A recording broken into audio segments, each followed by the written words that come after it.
A funny thing happened after the Jets-Bucks game yesterday. All those analysts who propped up Josh McCown, they couldn't figure out why the Jets offense stuck up the joint. Must have been the play calling. Must have been the offensive line. See, this is what happens when you stick your collective feet in your mouths. As always, we'll keep it real here as Jets Uncovered on the Our Football Radio Network starts now.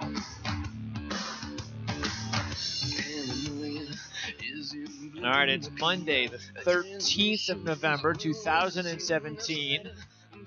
Welcome to another edition of Jets Uncovered on the Our Football Radio Network at ourlads.com. I'm Greg DePalma, and joining me from rotowire.com is sports writer Jan Levine. So, Jan, have you ever watched a more disgusting display of football since maybe the Bubby Brister days? Maybe the Rich Kotite days is probably the more accurate portrayal, but going into the game, it's funny. I almost tweeted yesterday. I just forgot to do it. I'm not a big believer in the term trap game, but that clearly had all the earmarks of a perfect trap game. After a big win over the breaking up. Can't hear you. Against a team. What'd you say, Jan? Can you hear me? Now we can. Okay.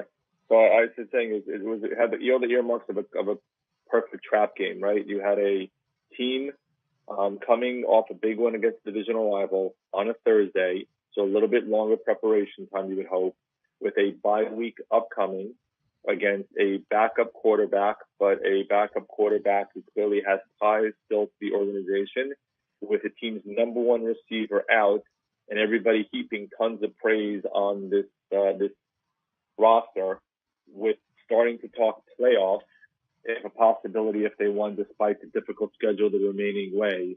And it just sparked, and just to me, it was earmarked of a perfect trap game. And I was kind of hoping, that if they scored on that first drive or even got 3 points, that they can maybe tell Tampa Bay, hey, we're here. We're not going anywhere. It's not going to be that easy to beat us. We know you guys are at home. I'm sure Fitzpatrick had a little bit of an edge to him, but maybe would have set a little bit of a tone. And them having to, after a couple first downs, and having to punt it and not get anything on the board, and it being zip, really helped, I think, Tampa Bay in terms of being able to settle in. And as you said, I don't necessarily blame McCown. McCown didn't have a particularly good game at all. I mean, there's no ifs, ands, or buts about it. He didn't play particularly well, but he was under an enormous amount of pressure in that game. Yeah, why was he though? Well, why was he? What's that? Why was he under pressure? The offensive line was horrible. No, it wasn't 5-on-5, 6-on-6. It's because Tampa Bay did what we said defensive teams should do against the Jets every week: stack the line of scrimmage. And the reason they stacked the line of scrimmage is because we have a 38-year-old quarterback that doesn't throw the ball deep. That's why. So it's not because, see, I understand what you're going at, but I think people lose sight of the big picture. The reason that they employ that strategy is because of Josh McCown. That's why. They're not going to do it with a young kid back there unless he's a rookie. Young kid that is willing to throw the ball deep and take more chances, they're not stacking the line of scrimmage unless the kid stinks. So it's Josh McCown. That's the reason that they stacked the line. They forced Josh McCown to beat him. He can't beat him, and that's the way you're supposed to do it. I'm not saying the offensive line shouldn't be a little bit better, but we know they're not that great. So, I'm not going to fall into that trap. We lost because Josh McCown is not a very good quarterback, and if we had a very good quarterback, there wouldn't even be any talk about trap. I don't even – look, you win a game, you lose a game. You win a game, you lose a game. I don't believe in trap when you win a game, lose a game. When you're on a 3-game winning streak, yeah, you could be in a trap.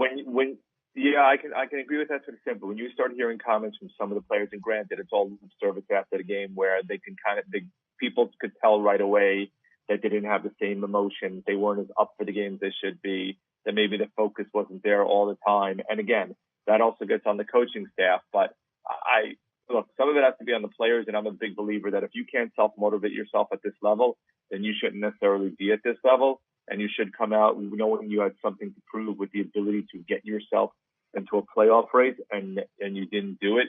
So I'm also, not a big believer on saying, well, it's motivation. They need to be motivated. Yeah, I don't And blame that's the an excuse. coaches at It's not all. an Yeah, I excuse. agree. I don't They blame the they coaches. they just didn't play well. Yeah, I don't blame End the of coaches. discussion, regardless of the reason. They didn't play well. And look, you want to put it on McCown, that's fine. I personally don't necessarily agree with you. I understand. I think They didn't play McCown well. has the ability to throw the ball deep, maybe not as well as everybody else, but we've seen him go deep to Anderson at times. Yeah, and that's right. We've seen him stretch the zone at times, and I don't think it's an arm strength thing. Maybe it's the ability to take chances, and maybe he doesn't have that capacity to be willing to do so.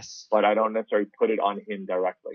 No, they didn't. Look, there's no question that the team, you could tell. You tell right off the bat when Kirsch dropped a couple of passes. He dropped that first pass. You could just tell that.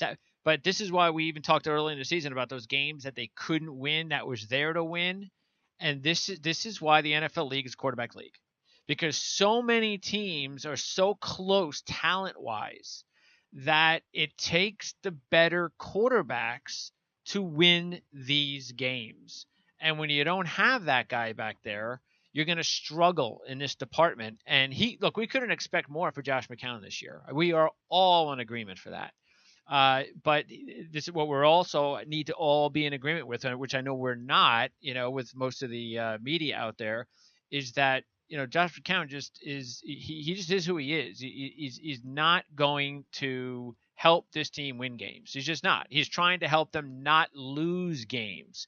That's what he's basically done, is prevented teams from, he's prevented the Jets. What he's done a good job of, he hasn't gone out there and had 1 touchdown and 4 picks.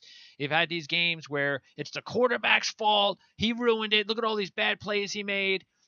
Sure, I could sit here and say it's quarterback's fault because of strategy, because, he's not aggressive enough and all that kind of stuff. But I don't think there's been a game yet this season where, Josh McCown's gone out there and been like, the worst quarterback known to man. I mean, he hasn't been like that. It's just that he's not a special player. This is a league where you're only going to win games, more often than not if you do have the difference at quarterback. And if you don't have a difference at quarterback when Ryan Fitzpatrick's on the other sideline, this is what you get. We all know they don't have a franchise quarterback yet. We all know they have a guy who's a placeholder there. That placeholder has actually played pretty well this year, and you can argue that he's just a placeholder for a reason based upon his experience. Personally, I don't think he's the reason that they lost yesterday. You have a different view in terms of teams stacking the box because they don't necessarily fear him as the ability to either A, take chances or go deep. That's fine. It's kind of hard to argue yesterday. But I also believe that the offensive line got overwhelmed and didn't play particularly well. Both components of the game, both in terms of the run game, which clearly wasn't evident at all, and that may be because they stacked the box, and B, also because of their inability to protect him, which could be by the by generating pressure, either through 5-on-5 or bringing a blitzer, which in that case, A, maybe go with more screen passes to take advantage of Powell's ability out of the backfield, or B, go with more quicker hit passes in terms of finding seams in the zone, which if there are blitzing, should be more seams available, especially if they're outnumbering you in terms of your blocking scheme. Yeah, I just think it's one of these things where I'm actually surprised when they have the games like they had against Buffalo. That surprises me. See, that to me is like that one game out of a year thing where I go, oh, wow, that's I didn't expect that, but that's a good thing. What they've done at this point is almost a minor miracle with the personnel that they have, with the quarterback that they have. So when they lose these games, I think it's not a surprise. It's just that in the manner in which they lost the game yesterday is just it's just painful to watch. I'm at least happy to hear Todd Bowles' comments that, to me, when I read between the lines after the quarterback's question was thrown out there again, I don't think there's any doubt in my mind that his wording changed. And the first thing he said that we talked about a few weeks ago was just ridiculous. I saw my quarterbacks in the summer, and Josh McCown's my quarterback. I mean, that's just stupid. But we also talked about the fact that he needed to kind of say something along those lines, not that asinine statement, but something along that lines, just to let everybody know that he trusts McCown and blah, blah, blah, blah. But now he goes, I'm not coming up with a scenario right now We're going to play the games, and we're going to try to win each one. Josh will be our quarterback, and then we'll go from there. So all of that sounds to me like, all right, well, he's my quarterback. We'll go from there, which it means we'll see what happens in a week or two. That's what it says to me. And there's no doubt in my mind now that if this team kind of looks, lethargic, or they're just not getting it done, there ain't no Buffalo wins, and they lose their next 2 games to go 4 and let's say they go 4. I tell you what, they go 4-8. I think legitimately the next game, which is the Denver game, I think we're 50-50 now that Bryce Petty would play. No disagreement. I mean, we've talked a couple times already how we think the schedule is going to get much harder, where this was the quote-unquote very winnable game that we saw in the upcoming schedule over the next couple of weeks, especially with the bye upcoming. We felt that, okay, if we get this win, and if we can go 5-5, or sorry, they can go 5-5, right? Then we also knew that the schedule was going to get more complicated. Breaking up. This game was a maybe, mainly because of having to face Cam Newton, and then the Chiefs game was another one because just how good the Chiefs are overall, and that the Broncos probably the next game, and the Saints game was probably what we looked at as a loss, especially given what we've seen from the Saints, especially in their rushing attack, using both Ingram and Kamara. So this was the game that we thought this might be one of the last games we might see McCown, mainly because of the schedule upcoming, and that especially the Broncos game, we could see a change. Now, given what we've seen, if the Jets struggle against the Panthers, as you said, it wouldn't be shocking to see Bryce Petty in that game sooner rather than later, as opposed to giving McCown a bit more wiggle room to maybe get himself out of he or the team any offensive issues that may arise. Yeah, I mean, I think normal situations. I think what will happen is because when you go 4-7, then I think it becomes a little bit more clear that then the writing's on the wall. Everybody knows it. We knew what the team was going to be like, and now you're going to start getting more and more questions, and pretty much everybody's going to start writing about a quarterback change, and then that's when I give it a week. So because Todd Bowles will never make that decision a week early. He's always going to go a week late. It's just the way that he is. So you just hope, though, that that it happens with enough time. But again, that's something that we, as we said last week, we're just gonna we're play it out now. We know what's happening here, and we just did not count on this game being absolutely so bad that we could we could go, hey, you know what? I guess this thing could happen maybe a little bit sooner than we thought, because really it wasn't just the way that they lost to Tampa Bay. See, they lost to Tampa Bay, a bad team. They lost to Tampa Bay with their backup. They lost to Tampa Bay in playing their worst game of the season, and they did it against a team, and this is even more important, that had given up. This team does not want to play for that coach anymore. He's a terrible coach. They don't even really care when it's all said and done. If the Jets had any sort of offense and any sort of anything in that game, and they went up 7-0, the game would have been 27-3, just like the Saint game the week before. So this team just basically hung in there because the Jets were awful, and that's what they get what they deserved. But this is the team that the Jets have had this season, and I just don't think that the loss itself, having an L by the game, should be a surprise to anybody.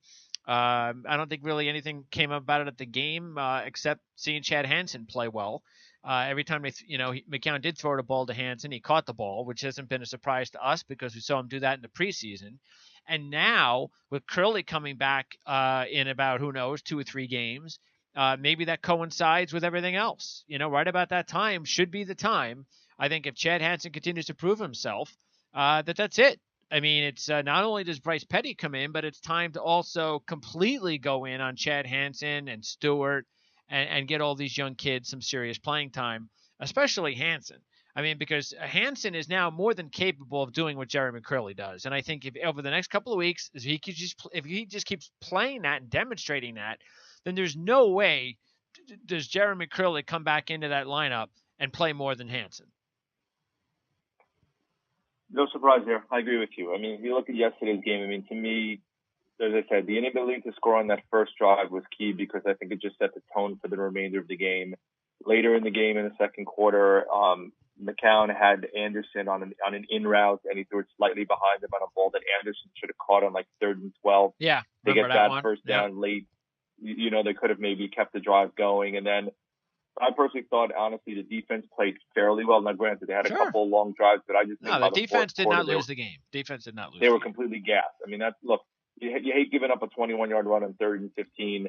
Which was huge because of the way the game ended. And granted, look, the Anderson was, touchdown was nice little icing to make the score look better. For those of us who have them in fantasy leagues like myself, I was very happy to see it, but it really meant nothing in the scheme of the game. But in terms of moving forward, we know what McCown is. We've also discussed that we think McCown is going to be potentially a decent backup next year if they wanted to keep him as a backup. But you need to start seeing, especially if the next 2 games go the direction where you and I both think they likely will. And although as we've seen this year, anything's possible in the NFL. But if we think the Panthers in this game go as they are, you really need to get a sense as to whether or not Bryce Petty could be your number 2 moving forward. We think we all are not big fans of Hackenberg, and I was fortunate enough. My brother-in-law had done a little chalk talk with Phil Simms last week and got to go hear him talk and asked him afterwards his view of Hackenberg. And he said, the one thing you need to focus on quarterbacks, and this is the one thing you always have to focus on them, is accuracy. If the guy can't throw it accurately, either in practice or in pregame, why the heck do you think the guy's going to do it come game time? What's going to switch? He's a game time player. You need to be able to evidence during it practice and during training camp and during pregame. And especially if you can't do it then, you're not likely to see it during games. And that's what he said with Hackenberg. He's not accurate enough to be a quarterback really in the NFL. He didn't have a very strong grade on him coming into the draft that year. At least Petty, he said, he might have the opportunity to be a backup given his arm and given maybe the accuracy that he has at times on some of the long balls. So it's time to probably see in another game or 2 whether or not you do think Petty can be a guy for you moving forward as a number 2 and move on and make McCown the backup and Hackenberg stays at 3. Yeah, I mean, look, I think this has always been for us about Petty. I don't think we need to see Hackenberg at all right now. I mean, if Petty would have played since week 4, that would be different. But if there's only going to be 3 or 4 games to go at the end of the season, I want to see Bryce Petty at least, of course, start the first couple of weeks. And if he shows something, then start him the next 2 weeks and start him for the last 4. I don't need to see Hackenberg anymore. And maybe his time next year will be back as a 3rd stringer. I don't have any problem with that. But yeah, I mean, I think you're right as far as at least get Petty in there just to even see if he could be your number 2 next year, because of the reason why you probably should have Hackenberg as your number 3 anyway. I mean, I'm only thinking as Maccagnan's point of view. There's no way Mike Maccagnan wants to dump Christian Hackenberg after what he did, after the investment he made. So that's another reason why you want to get Petty in there as soon as possible to find out if he can be trusted as your backup next year, or maybe as your week 1 starter as you draft a quarterback in the first round. If you feel that quarterback isn't ready, you don't want to rush him. You can start where you can feel, you know what? Okay, Petty showed me enough at the end of the season. We'll give him a chance. We'll give him a chance in camp with our first round pick in Hackenberg. We know he could at least be our backup. We feel confident about that from what we saw last year. And then if our rookie doesn't show enough, we'll start Petty. We'll see if he can actually do something. And then if he doesn't, do his thing after the first month or so, then we'll go ahead and get our first round draft pick in there. And then after that, if you feel that you've got something there between Petty and your first round pick, then you don't care about Hackenberg, and nobody will, as far as the fans are concerned, because you will have found, hopefully, your quarterback between Petty and the first round draft pick. So it's just another reason why you need to get Petty in there as soon as possible. No arguments. I mean, you're at the point in time where you're 4-6, that any likelihood of a playoff run, as remote as that seemed even going into this week, now has become extremely remote, because at 4-6, having to jump over even more teams, and that one game being 5-5 and 4-6 makes a huge difference, both from a confidence perspective heading into the bye, from a team playoff perspective, from in terms of what you're playing for moving forward. Your mindset now has to shift. And as you said, Bowles did not necessarily commit to McCown beyond the start of next week moving forward. He kind of left it open-ended, which, as you said, kind of lends us to believe that Petty might be in sooner rather than later. And as we all agree, I think that's kind of the right approach. You're not playing for 2017 anymore. You're now starting to look forward to 2018 and beyond, which should be the focus of the organization. And look, I think probably even a little later than we thought it was going to come. Now, granted, if the team goes out and plays unbelievably well against the Panthers and beat them, you may have another shift in mindset because, okay, now you're 5-6, you're coming off a big win, you got a big opponent, you somehow get past the Chiefs, as remote as that sounds, and you're facing a Bronco team you should beat. Yeah, well, so this is going to be a kind of a week-to-week deal. Nothing is set in stone in the NFL, as we know from years past. But I would think that you now need to start prepping for that transition to Petty and/or Hackenberg if you even want to give him a couple of snaps before the end of the year, unless something radically changes next week. Yeah, in 2 weeks, I'm sorry. The only thing the Carolina win does is it just I mean, look, if they were to go out there and beat Carolina, it wouldn't do anything except prolong getting Petty in there. That's it, because they would lose to the Chiefs, and then they would still be, because the AFC playoff picture for that sixth spot is still so wide open that if they were sitting there at 5-7, they would still be mathematically, well, we have Denver, we can win that game, we can go 6-7, so that would buy McCown at least another start or two. So that's all that's going to do if they beat Carolina, is keep McCown in for sure against Kansas City, and then against Denver, and then who knows after that. So it just buys him an extra game, maybe even 2 games. And then the other thing is does the team at least play a lot better than what they played against Tampa moving forward for the next few games? Because that would still, I think, bode well for Bowles. I really feel that unless the team plays like the Tampa Bay game for the next 3 or 4 games, that Todd Bowles will be the coach next year. I think he deserves it. There's nothing that leads me. I mean, there's nobody out there right now where I go, oh man, come on. It's like last year when I wanted Shanahan or McVay. That would have been different. But I don't see a Shanahan or a McVay out there. So because I don't see anybody out there specifically, and I think Bowles, again, another week has gone by, and I'm not pointing the finger at him. This has gone on for almost 2 months now, and I haven't not pointed the finger at him for doing something so insanely ridiculous. So I think he's done a fine job. I don't, like you said in the beginning, I do not question at all the coaching staff for what happened in the game. So I don't think that has anything to do with Todd Bowles. But as long as they don't have these really bad games over the next 2 or 3 for us to start really questioning whether Bowles is going to be back, I'm sure the team will pick it up and they'll play better. And we'll see. Even if they don't win, I think we'll see some of those good losses that we saw earlier in the season to convince us that Bowles will be back. I don't see any reason to make a change. I mean, yesterday was disappointing just because they went into a game where we thought they were favored. They went into a game where, if, as you said, if they had shown up early, they would have won. Now, you want to put that on the coaching staff? You probably can. But as I said before, I'm of the belief of a lot of times where players need to be able to self-motivate themselves to this level. And if you can't get yourself motivated given the situation that you're in, then there's other problems that exist right there. So I'm just a little surprised in terms of how the end result was.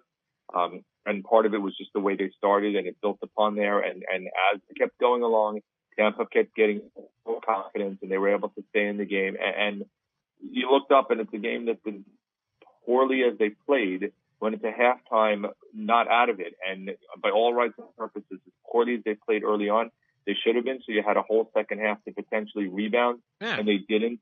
And they weren't able to kind of right the ship. But I don't think that's a reason to get down on the coaching staff. I just think that, the lack of talent in certain positions kind of came to the fore. And you want to question maybe the game plan or the calling or what happened there. I can't argue that as well based upon what we saw yesterday. Well, look, some of the analysts, again, before and I dealt with this with Ryan Fitzpatrick a few years ago whenever he would be awful, and the same people who kept praising him and backing him would talk for the first 15 or 20 minutes about everything else that was wrong with the Jets except about Ryan Fitzpatrick. And that's basically what they did yesterday. And nobody's saying that it was completely Josh McCown's fault, but to sit there and not lay any blame and then say that he was awful, which he was, Just you're trying to not make yourself look stupid, so you're basically ignoring it. You don't want to go there because you've stuck out your neck for him. So it's anything but Josh McCown's fault. And then the same people want to go ahead and talk about the play calling. Well, remember a few weeks ago in the game, the Atlanta game, I talked about how ridiculous it was with these second guessers. No, it was the Miami game. The second guessers with, you really should go for it. Why are they running out the clock? And in the Miami game, they go for it, and it's an interception, and then they slamming the coaches because why'd you go for it? We should have saved for overtime.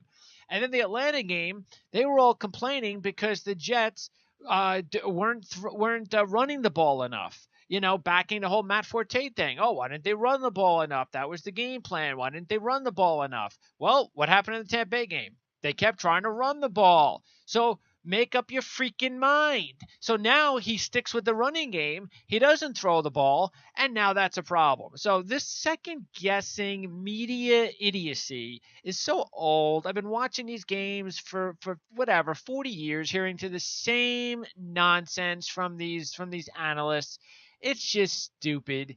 Just shut up already, with your Monday morning quarterbacking and just, it should have been this when it should have been that. Just because the team lost and things didn't go well, we have to blame somebody instead of just realizing that maybe it's either something specifically not having to do with anything that you're actually thinking about, especially what you should be thinking about, which is the quarterback situation, or it's just something you should just leave alone because maybe the team just isn't as good as you probably think they are. So anyway, the fact is it wasn't the coach's fault, and you know what? It wasn't all Josh McCown's fault. They're just a team that, as we've said for weeks, and we've said all season, is really, 4-6.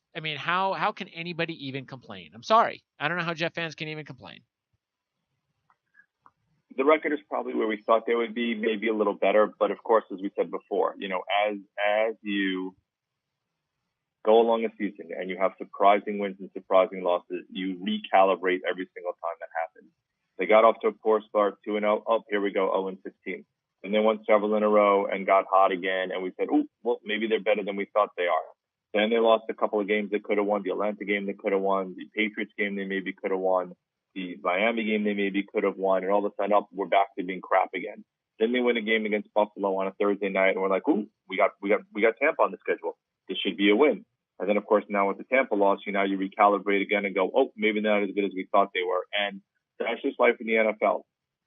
They are somewhat of a flawed team. They're not a great team. They're a team that has played better than we expected them to. They're a team that's played a lot more together than we expected them to. And they're a team that is just not a great team.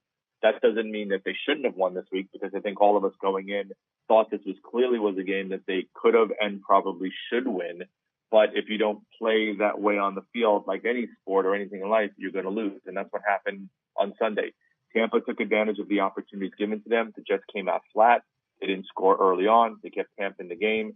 Tampa was able to convert certain third downs. They kept the defense on the field early on. They had a couple of stupid and bad turnovers, the Jets. They had a ton of penalties, which shows a lack of discipline, which has been a problem a good portion of the year.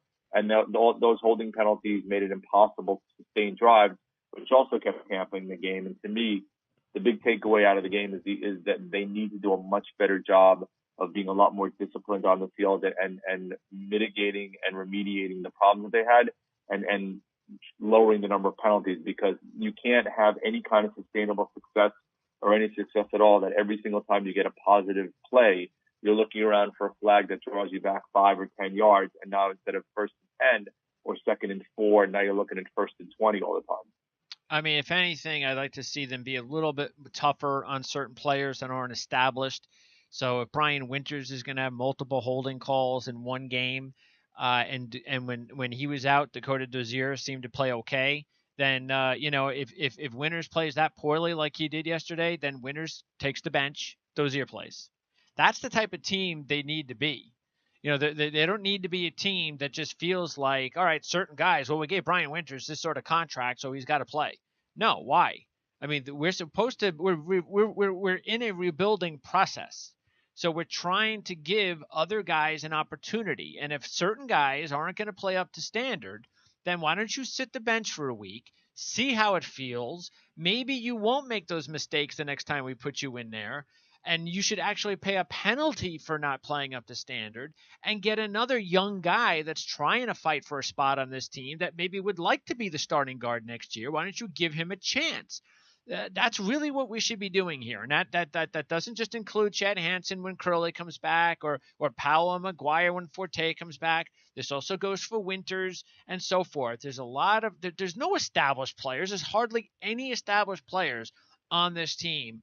And that's what I would like to see this coaching staff do a little bit better of, is if they're not playing up to standard, give the other guys a chance. And a guy like Dakota Dozier, that's the perfect example. He's been here long enough. I mean, he's proven that he can play, he could start, so give him a shot for a week. Nobody's asking you to throw him in there the whole month, but give him a shot. Put Winters on the bench.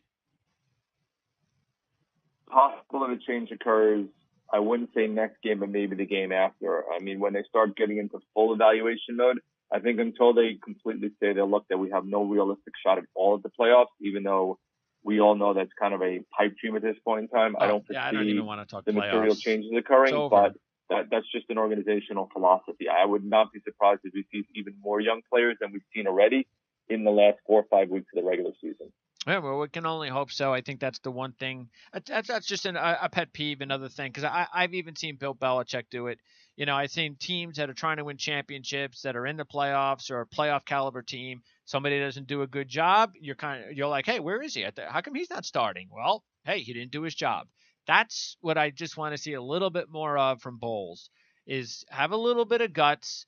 Guy of a veteran player. We've talked about this over and over again with the Buster Screens of the world. If guys like that just don't play well when you're in rebuilding mode, then, you need to go ahead and give other guys a shot. Now, maybe that's a product of his job security. I don't know.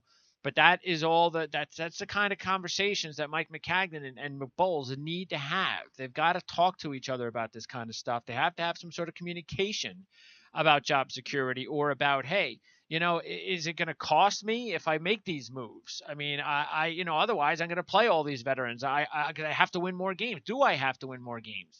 Hopefully they have this kind of communication going on so we can start seeing some other young kids play, not just to play them, but like I said, if other guys aren't playing at their best, sit them down, get another guy up there.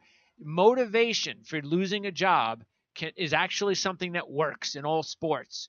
If you're motivated to play, that's why they call benching somebody. If you're not playing up to standards, you get benched. Let somebody else take your spot, and then maybe the week after that, you go back in, and then you realize what it was to sit on the bench, and then you won't commit those penalties anymore. I mean, discipline is a hard thing to fix. But one way you've said that you could do it is benching guys. Although at this point in time, you may only have to bench most of the team, given that it's not just one player that's getting called with these penalties. It's several on the offensive line and several in the lineup as a whole. But I do agree with you that you do need to start making changes in terms of making guys pay for not being disciplined. And also, it may just be a talent thing. They may just not, some of them may not have the talent to necessarily be a starting player in the NFL, which is something that we're learning as the season goes on, and have to see, as the year moves on, as to whether or not they're going to make any changes and start trying other players. But, as you said, discipline is one thing that they need to work on. It's got to be something that they fix. You can't keep going the same route over and over and over and over and over again, because honestly, all you're going to have is the same mistakes happening over and over and over. Well, maybe that's part of it. Maybe the part of the reason why that they're having the mistakes over and over again is maybe some of these guys don't feel that their job security is in jeopardy. I know some of it is because these kids are young. All right. But if you see some guys like Winters or Screen or guys like that have been around the league a while, and if those guys are making the same mistakes over again, maybe they don't feel like their job security is in jeopardy, which is my whole point. Which is, if those guys don't feel that way, well, make them feel that way. Get them on the bench for a week. Nobody's telling you to bench them for the rest of the year. Just sit them down for a week, inactivate them. I mean, you think anybody's going to care if you're a Jet fan? Nobody's going to go, oh my God, you benched Brian Winters? Oh my God, I can't believe nobody's gonna care. Let somebody and is again, nobody's asking you to start a practice squad guy.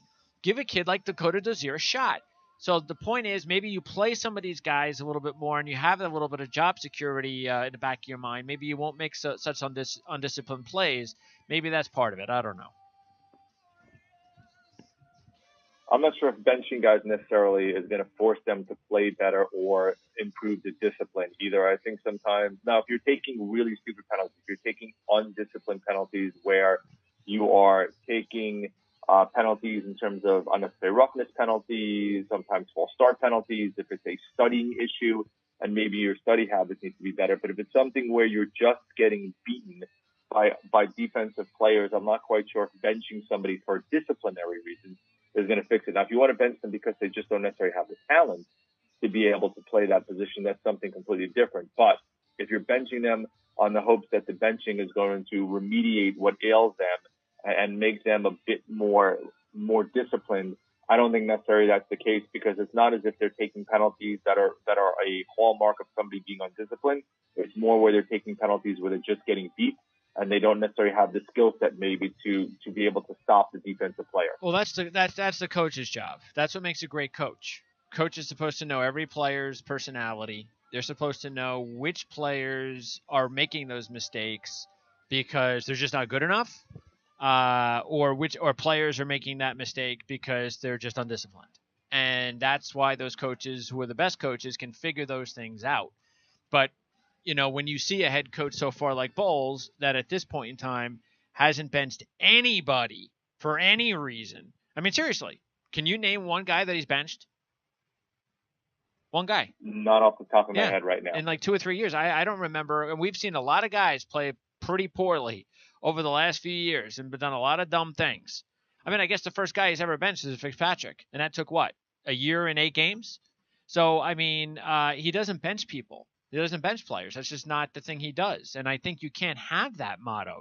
There's got to be some guys. I'm not talking about benching, some fringe guy that gets 20 reps and you inactivate him the next week.